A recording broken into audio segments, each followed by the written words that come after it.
السلام علیکم ورحمۃ اللہ وبرکاتہ۔ ناظرین و سامعین، استقبال ہے آپ کا ہمارے یوٹیوب چینل دیار تھانوی پر۔ ناظرین، بقرعید کا یہ عظیم ترین تہوار قریب سے قریب تر آ رہا ہے۔ اس میں ایک مسئلہ بڑے زوروں کے ساتھ علماء بھی بیان کرتے ہیں اور عوام میں بھی یہ رائج ہے۔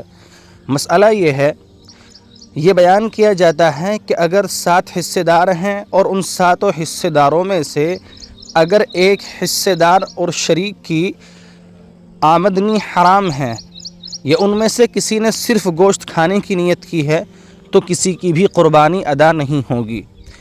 یہ مسئلہ اتنا ہی ہے یا ذرا تفصیل سے ہے؟ اس مسئلے کو آپ پوری وضاحت کے ساتھ آج بغور سنیں اور اس کی تحقیق کریں۔ انشاءاللہ آپ کو یہ ویڈیو سن کر کے ایسا محسوس ہوگا کہ واقعی ہمیں کوئی نئی بات معلوم ہوئی ہے۔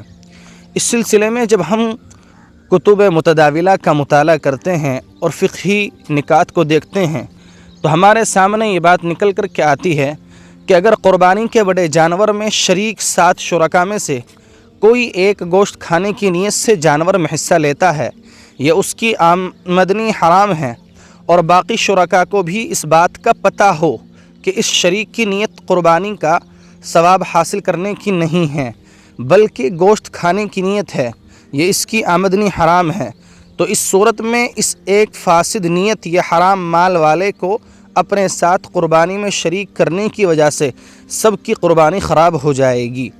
لیکن اگر باقی شرکاء کو اس ایک شریک کی غلط نیت کا یا اس کی آمدنی کا بالکل بھی پتہ نہ ہو تو اس صورت میں چونکہ وہ لوگ بے قصور ہیں اس لیے ان کی قربانی ادا ہو جائے گی۔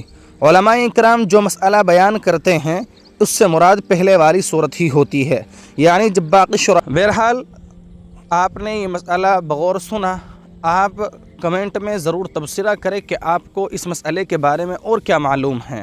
اس کی تحقیق کمنٹ باکس میں مزید اور آپ پیش کر سکتے ہیں۔ اسی طرح کی مزید ویڈیوز سننے کے لیے، علمی اور مسائل کے دریافت کے لیے آپ ہم سے رابطہ کریں۔ انشاءاللہ بر وقت ویڈیو اپلوڈ کی جائے گی۔ چینل کو سبسکرائب کر لیں، لائک کریں، کمنٹ کریں۔ شکریہ، جزاکم اللہ خیرا و احسن الجزا۔